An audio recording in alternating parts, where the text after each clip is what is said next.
大家好，歡迎收睇今節嘅馬詞隨記。今節同大家講一啲正經啲嘅話題，咁啊講一講呢新民黨嘅兩大人物啊，咁啊包括咗黨魁葉劉淑儀，仲有就係成員之一嘅江玉歡。嗱，佢哋兩位不約而同呢喺早前啦，亦都接受咗媒體嘅訪問，咁啊談論到呢政府啊多方面嘅不是噶。咁比方說呢，就見到葉劉淑儀講，咁啊先前呢呢一個嘅宏福苑火災啊，咁啊成立咗一個調查委員會，咁只不過呢。就係話9個月嘅調查，哇到期時啦，就喺度話問責嘅又問得啲乜嘢呢？有啲咩意義呢？咁樣咁啊，我覺得呢，喺某程度上真係覺得陰陽怪氣嘅。咁因為呢，作為行會嘅召集人葉劉淑儀呢，都有一個責任啦，就係俾意見特首嘅。咁究竟係講緊或者阿葉劉係想指特首剛愎自用啊？因為葉劉呢，當其時又冇建議，依家係馬後炮。咁啊轉頭再同大家睇睇啦。咁另外咧，想同大家講下江玉歡啊。咁啊，須知道先前呢，即係成也江玉歡，敗也江玉歡係嘛？咁啊，先前通過呢一個嘅巴士安全帶立法啦，咁江玉歡呢都有份投票㗎，仲要投贊成票添。咁但係咧之後啦，早前佢就講到話嗰一個法例上面涵蓋嘅部分呢，只係1月25號。或之後登記嘅巴士車輛啦，咁意味住咧市民根本咧就唔使帶安全帶咁滯㗎。咁事關咧，即係講緊話1月25號新登記嘅巴士咧，亦都睇翻坊間啲信息咧就係冇㗎。咁可以話咧，成件事啊演變咗一出鬧劇出嚟。咁啊政府亦都講到啦，就係話嗰一個立法咧就會吞遲嘅，再交俾呢一個嘅立法會去審議翻，再睇下推唔推咁樣啦。嗱，咁啊，江玉歡呢接受電台訪問嘅時候啊，咁啊講到話當其時呢，咦政府明明知道嘅喎，知道嗰一個涵蓋面呢，只係1月25號或之後嘅所謂登記巴士啊，先至係適用嘅啫。咁就難以理解啊，講到話局方呢指啊技術上不足，咁似乎呢又喺度話緊政府有問題咁樣嚇。咁啊今次呢，同大家又會睇睇下江玉歡佢講什麼啦。佢有承認嘅，話自己嗰陣時有草率嘅。咁但係咧就話到當其時嘅立法個情況唔係咁樣噶，只不過喂之後嘅時候咁啊政府宣傳就話全部都要戴安全帶，咁啊似乎有前後矛盾嚇。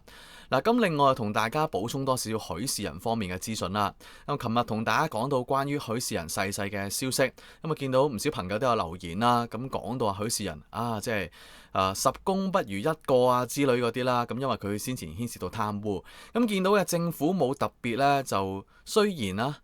許仕仁佢先前官拜都去到呢個政務司司長，咁啊冇一個什麼吊唁文啊之類嗰啲啦，咁但係今日咧就見到前特首曾蔭權呢有一番嘅説話，咁啊講到話佢同許仕仁就好老友咁樣，咁啊同大家睇睇個情況係點樣啦。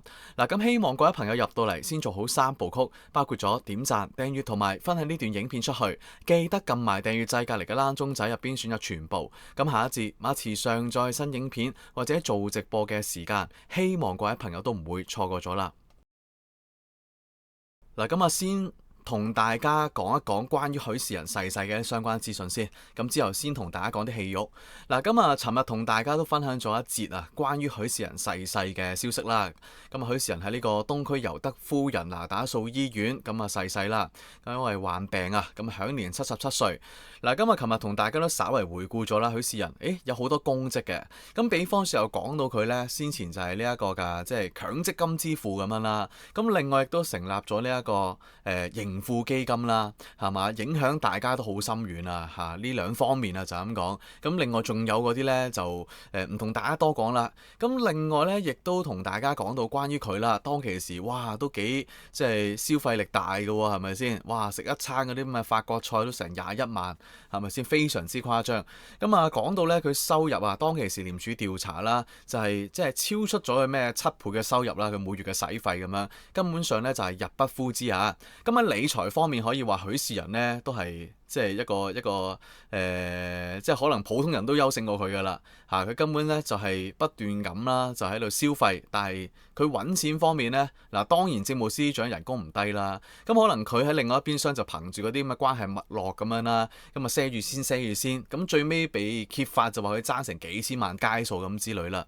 嗱，咁當然啦，即係佢有功，亦都有一啲即係負評啊。咁今日咧想同大家去睇睇啦。咁曾蔭權咁當其時的而且確就係曾蔭權邀請佢再次加入翻政府噶嘛。咁同大家尋日梳理過，就話許仕仁當其時都離開咗政府一段時間啊，做過什麼顧問啊、新地嗰啲啊之類啦。咁之後咧前特首曾蔭權咧就揾咗佢出山，就做政務司司長咁樣嘅。嗱，可能當年咧98年嘅時間，同任志剛啊，同埋許仕仁呢，曾蔭權又覺得哇拍得過喎，係嘛？鐵三角打退呢個金融大鱷，成為一時佳話，就揾許仕仁呢，就再次入政府咁樣啦。嗱，但係無論點咧，都反映咗佢啦。除咗即係話到許仕仁嘅功績，即係或者能力強之外咧，仲講到自己同佢嘅關係都係非比尋常嘅嚇。因為曾蔭權又講佢話：我對許仕仁嘅離世深感悲痛同埋難過啊！佢係我相交50年嘅忠誠摯友啊！嗱之後咧有時間啦，或者同大家再睇睇啦，係咪當其時許仕仁同埋曾蔭權曾經喺某個部門做過啊、合作過啊？即係除咗咩鐵三角嗰啲合作關係之外啦，係咪一齊入班訓練？因為都係 A.O. 出身啊嘛，係咪先？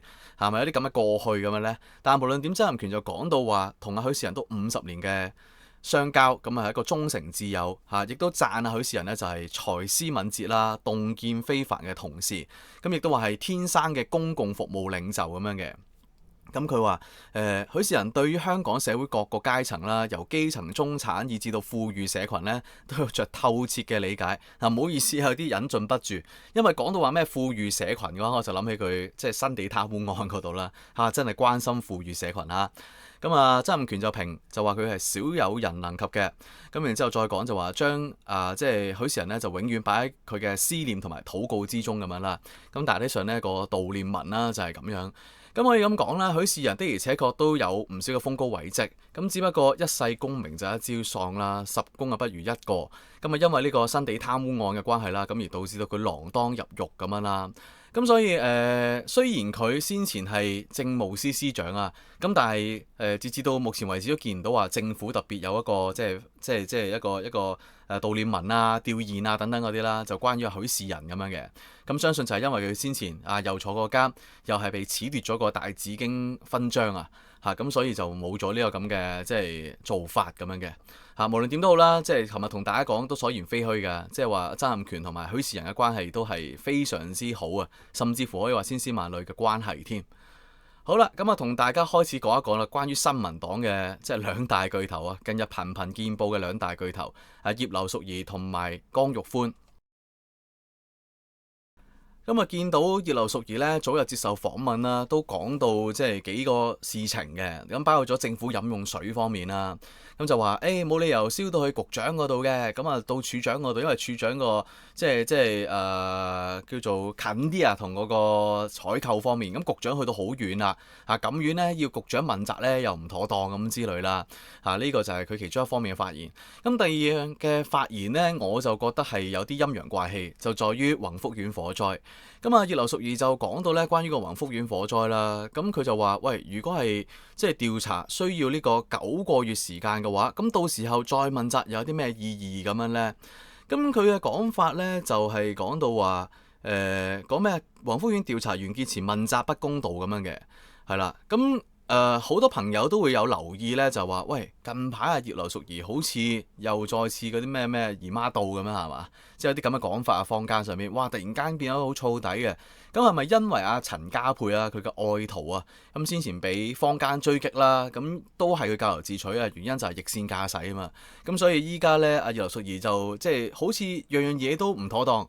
憤世嫉俗嗰啲咁嘅感覺喺度啦，咁所以依家好似鬧埋政府就話：哇，咁樣呢樣嗰樣咁樣，咁就話：喂，調查完結前問責唔公道。咁佢講咩呢？佢話：哇，如果你話要做9個月，都差唔多選下屆特首噶咯喎，任期剩低唔多，到時候問責有咩意義咁樣呢？都要揾人接替㗎啦，到時啲局長都即係早啲走啫嘛，係咪先？都爭幾個月時間，可能仲甚至乎即係唔係爭得遠嘅。咁到時都換屆，咁你再問責嘅話，最多咪冇咗個荷蘭水改，咁但係冇其他意義。葉劉講得冇錯嘅某程度上，咁但係最錯嘅方面就係、咦點解葉劉作為一個行政會議嘅召集人啦？咁行政會議大家知道就係一個智囊團嘅性質啦，可以咁講。咁啊俾啲意見俾特首啊嘛，集思廣益啊嘛，係咪先？咁而葉劉淑儀哇咁濃厚嘅經驗係咪先？又做過政府，又做過議員，依家又有咁多嘅職銜喺度係咪先？仲要係新民黨嘅黨魁，咁理應喺行政會議嗰陣時已經係建議過特首點樣去做㗎啦。咁到特首去宣佈咗呢件事，即係叫做一諾千金㗎啦。咁都已經講咗話9個月嘅時間嚇，揾埋法官任命就做個調查委員會。咁依家咧就變咗啊葉劉訪問即係接受訪問嘅時候啦，咁啊喺度講話自己咧就覺得呢個時間又長咁樣，咁即係點樣呢？即係當其時你究竟係咪有俾意見俾到特首李家超啊？咁一話你係收埋咗意見，哇！之後依家就攞出嚟講話，我都覺得長啊個時間咁樣之類呢，就喺度洗底呢。即係嗱咁講啊，咁你行會召集人啦，咁可以咁講。你應用落去嗰啲咩問責官員話咩？如果下年都選特首啦，等到咁遲嘅話冇鬼意思啊！咁其實依家係咪意味住喂行會都係嚟緊特首嘅任期都會屆滿啦？咁到期時都會解散，有個新嘅班底喺度。你係咪覺得喂都冇得撈㗎啦？係咪先？依家咪喺度講咯，係嘛？可能佢呢啲心底話嚟㗎，先前唔講，依家都見到個情況，喂形勢不妙啦，喺度講咁樣，或者即係覺得有少少燥啊，陳家珮嗰單嘢又出嚟講咁樣呢，咁我覺得有啲奇怪咯。明明可以內部講完之後出嚟個時間係一致認同，咁你行會係 support 即係支持行政長官㗎嘛？咁到頭嚟依家好似話行政長官成立個委員會9個月好長咁樣調查冇意思，問責冇意思咁樣。咁似乎有啲唔公道喎，係咪先？嗱，咁啊，大家可以喺留言板度評一評佢嘅講法。咁有啲朋友呢就會喺度講啊。咁坊間我都見到有啲評論就喺度講嘅，就話到，咦，江玉歡同埋葉劉淑儀係咪不和啊？點解好似過橋抽板咁樣嘅呢？事實上呢，我覺得某程度上啦，咁依家嗰個問題在於，如果呢一個嘅即係葉劉淑儀出嚟講咗呢番説話。咁其實江玉歡喺某程度上又冇話同佢有相違背嘅，有啲講法就話佢有相違背啊之類咁樣啦。咁比方說就話咩江玉歡講到咩中期報告，就話因為喺唔同階段咧有啲事情要調查得快啦，所以有個中期報告啊，即係9個月嘅時間入邊有個中期報告咁嘅講法啦。咁其實就冇話同葉劉有咩衝突嘅，其實都講到話個時間長，所以要個中期報告咁樣嘅。所以坊間上面話佢哋不咬言，我又覺得唔係。咁同埋有啲講法就話，安全帶嗰度咁樣，然之後得江玉歡講嘅咁樣，咁即係身為新民黨嘅黨員，我覺得佢哋嘅意識形態應該係即係要吻合啊，先至會即係加埋同一個黨嘅啫。咁否則嘅話唔會話即係入黨噶嘛，係咪先？咁你問我啲話，到目前為止又冇話聞到啲風聲就係江玉歡要離開呢個黨啦，因為佢都係剛剛先加入個新民黨嘅啫。咁會唔會係一個棋子一個槍手咁樣呢？出嚟去講政府呢？咁樣？咁今日就見到江玉歡係啦，咁佢有一個嘅訪問專訪或者一個節目啦嚇，咁受訪嘅時間呢，就喺商台節目嗰度講，佢就話喂，當局呢最初就向呢咩交通事務委員會遞交立法建議嗰陣時，就表示只涵蓋新車，咁佢就喺度講，佢話喂，唔理解局方日前所指嘅技術上不足有何意思？即係佢講緊嗰樣嘢呢，就係關於當其時啦，即係呢個運輸局嘅局長陳美寶咁出嚟講到呢點解個立法呢就會刪除咗先，再策劃翻啦計劃翻，咁之後再擺上立法會再推出咁樣啦，係嘛？咁就講到技術上不足，所以就咁樣去安排嘅嚇。咁江玉歡就話唔理解之類。咁我想講呢，即係嗱，雖然安全帶方面呢，就1月25號先通過啦，咁當然換咗屆啦，成個立法會。咁但係前期嘅準備做宣傳嗰啲準備之類嗰啲，係咪上屆立法會議員都會有參與咁呢？咁係咪即係江玉歡講到話依家佢都承認嘅？佢話去年9月18號立法會開會審議嗰陣時，咁政府提交嗰啲文件呢，同埋官員喺會上讀嗰啲內容呢，咁都指明咗係嗰個時間啦。咁只不過江玉歡認嘅就係話自己就冇留意或者冇完全考慮到啦考慮得唔周詳咁話，就係坊間上面啲民意反彈即係其實都不離話個初心係保障市民安全嘅。咁我哋都理解咁啊，戴安全帶其實都係想大家安全安心。咁但係問題就係話江玉歡承認呢一方面，但係佢就講佢話我係因為局方之後做嘅宣傳不足係嘛，或者宣傳錯誤咁嘅意思咯。即係佢又話唔理解點解局方用呢個技術上不足嘅問題，技術上係即係已經準備好㗎啦，呢啲法例已經係 ready，就話1月25號之後嘅巴士先至適用啊嘛，係嘛？咁有咩技術上不足呢？即係依家江玉歡嘅諗法或者佢嘅講法就係咁樣啦。咁大家認為又係點樣呢？咁其實講句真，你話江玉歡有冇責任？咁當其時佢有份舉手贊成嘅，當然佢有責任啦。但係佢又承認咗。但係依家係咪因為佢離開咗官場，即係離開咗立法會之後呢，就咁暢所欲言呢？係嘛？咁唔會話亂斬權位所以就收埋埋。咁因為大家都見到嘅，即係雖然就話江玉歡好似有啲今天的我打咗昨天的我或者好似馬後炮咁樣啦。咁但係相對於其他啲出嚟講説話嘅議員成呢，咁大家會留意到，喂，其實已經冇晒其他議員出嚟去評論呢件事㗎咯，係嘛？所謂正史係也嫌多係嘛？有啲關事嘅，好似先前陳恒鑌咁都有出嚟去講咁但係依家好似冇見佢蹤影，得翻阿江玉歡喺度再繼續講嘅啫喎，係咪先？咁所以成件事情，我覺得真係耐人尋味咯。無論點都好啦，即係我覺得上年嘅時間到今年有啲議員都係重疊㗎嘛，即係講緊話江玉歡就離開咗立法會啫，但係有一啲議員就喺上屆到今屆都係議員嚟㗎嘛，好似陳家珮咁樣，係咪先？咁佢哋應該會睇得到㗎。咁推嗰一日推嘅之前，咁政府都有啲宣傳㗎，見到即係佢參與過會議，留意到相關嘅即係內容㗎，係咪先？你話佢哋嘅責任肯定係難辭其咎㗎啦。咁你睇到唔指出嘅係嘛？江玉歡依家就話睇到嘅，不過佢之後離開咗呢個立法會有機會上呢個商台節目嘅時間先至呢，即係講啫咁樣。咁但係其他立法會議員就睇唔到嘅發雞盲咁樣。係嘛？集體忽略咗成件事情咯，咁我覺得都係難辭其咎嘅。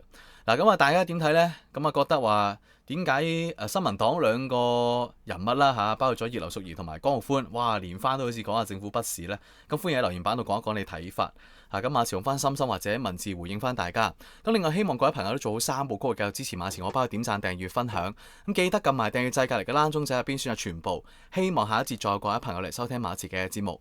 多謝晒大家嘅時間，祝願各位朋友身體健康，生活愉快。我哋下一節再見，再會。